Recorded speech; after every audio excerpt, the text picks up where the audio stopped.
Hello, welcome to the Book of Mormon Scripture Challenge. In preparation for April 2020 General Conference, we are looking at Joseph Smith's first vision. Last time, we examined the state of mankind, and seeing that no man is righteous, we can see the need of Jesus Christ. One man in the Bible learned this from the mouth of Christ in a vision of a fiery pillar. This man we know as the Apostle Paul.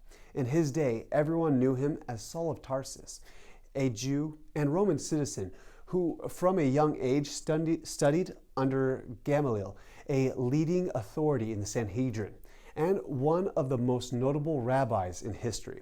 As such, Saul would be required to have the entire Old Testament memorized and would have been very familiar with classical literature, philosophy, and ethics. He looked at the new movement of Christians as an abomination and with great zeal took on the task of eliminating them. With fervor that he was about God's work, he took to the road to Damascus to eradicate the Christians movement growing in that region. The story in Acts 9 tells us Saul, yet breathing out threatenings and slaughter against the disciples of the Lord, went unto the high priest and desired of him letters to Damascus, to the synagogue, that if he found any of this way, whether they were man or woman, he might bring them bound unto Jerusalem. And he journeyed. He came near Damascus, and suddenly there shined round about him a light from heaven. And he fell to the earth, and heard a voice saying to him, Saul, Saul, why persecutest thou me? And he said, Who art thou, Lord? And he said, I am Jesus, whom thou persecutest. It is hard for thee to kick against the pricks. And he trembled and astonished said, Lord, what wilt thou have me do? And the Lord said unto him, Arise and go unto the city, and it shall be told thee what thou must do. Saul arises and blinded from the encounter, continues to Damascus with those who journeyed with him. They had not seen the vision, and Saul was 3 days without sight, and neither did he eat or drink.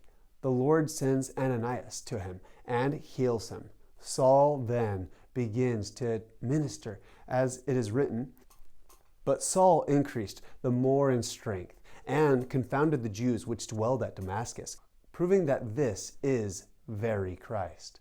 He soon becomes known as Paul. Much later, Paul is being arrested.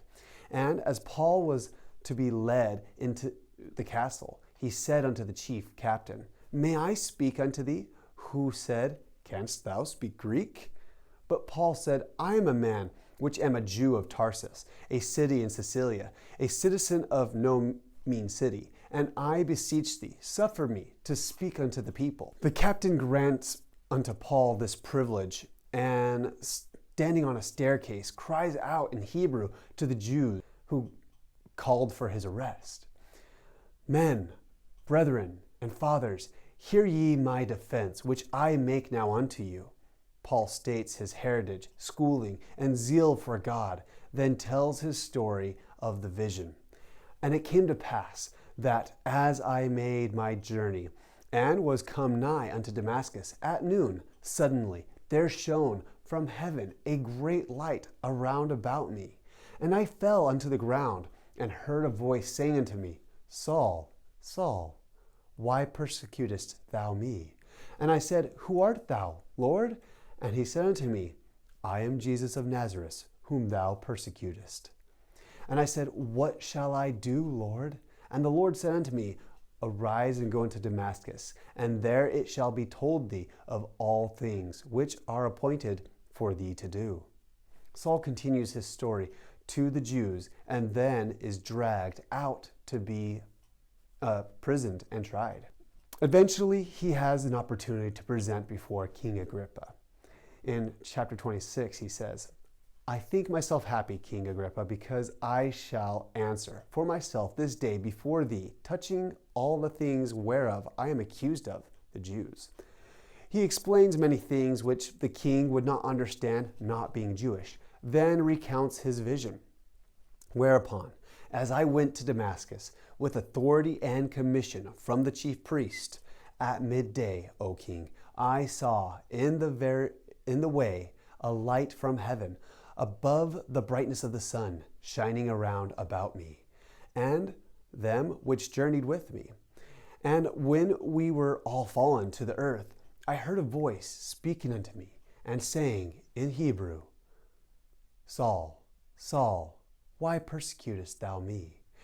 It is hard for thee to kick against the pricks. And I said, Who art thou, Lord? And he said, I am Jesus, whom thou persecutest. But arise and stand upon thy feet, for I have appeared unto thee for this purpose, to make thee a minister and a witness both of these things which thou hast seen, and of those things in the which I will appear unto thee, delivering thee from the people and from the Gentiles, whom thou now I sent thee, to open their eyes and to turn them from darkness to light, and from the power of Satan unto God, that they may receive forgiveness for their sins and inheritance among them which are sanctified by faith that is in me. Whereupon, O King Agrippa, I was not disobedient unto the heavenly vision. We can see how the audiences changed the way Paul retold these experiences, mostly in what would be important to that culture. You can examine those three accounts in the books of Acts and think about what Saul learned in that moment and the following 3 days of reflection before starting his ministry. Next time, we will dig deeper into Paul's vision and his message that he preached for the remaining half of his life. If you have any questions, please email me at brother3tyler or hop on the website at bomschallenge.org. Until next time.